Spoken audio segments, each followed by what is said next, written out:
السلام عليكم يا جماعة، أنا أحمد طويل المدير المالي لشركة الزاد السعودية. النهاردة أنا حابب أحكي عن تجربتي مع دراسة مادة الفار في CBA مع أستاذة ريهام فتحي. الأستاذة ريهام فتحي بتتميز بأسلوب بسيط وشيق، وبيقوم على شرح المادة من خلال قصص مبسطة، وبتوصلنا لفهم عميق للمادة. وأنا برشحها وبركومند بشدة أي حد حابب ياخد التجربة دي يدرس مع الأستاذة ريهام، وبالتوفيق إن شاء الله. اسمي هدى وبشتغل في الاكونتس بيبل وعندي خبرة في الاوديت، والCPA كان واحد من اهدافي ان انا لازم اخده علشان يطور من الكارير بتاعي.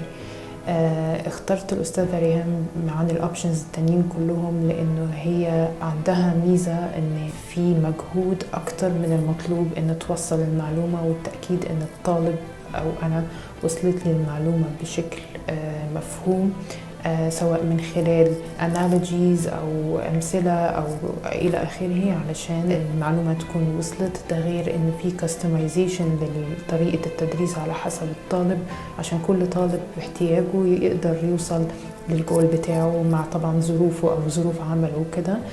وده غير طبعا المجهود الرائع اللي بتعمله في الماتيريالز اللي بتديها لنا، زي الاكسترا اكسبلانيشن هاند اوتس والدوكيومنتس والشرح علشان تسهل وتبسط الحاجات على الطالب.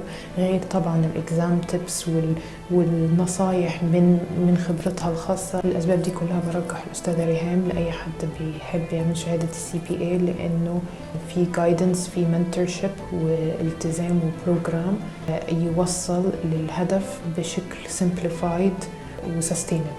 حابب بس احكي عن تجربتي مع الCPA. انا حاليا بعمل المراجعة النهائية مع الأستاذة ريهام فتحي، والحمد لله تجربة جميلة جدا. يعني ان هي بتتابعك حتى في ايام ضغط الشغل انت مش تقدر تعمل فيها ستادي، وبتتابع معاك، بتحط لك وقت سكادجول محدد امتى هتخلص كل جزء.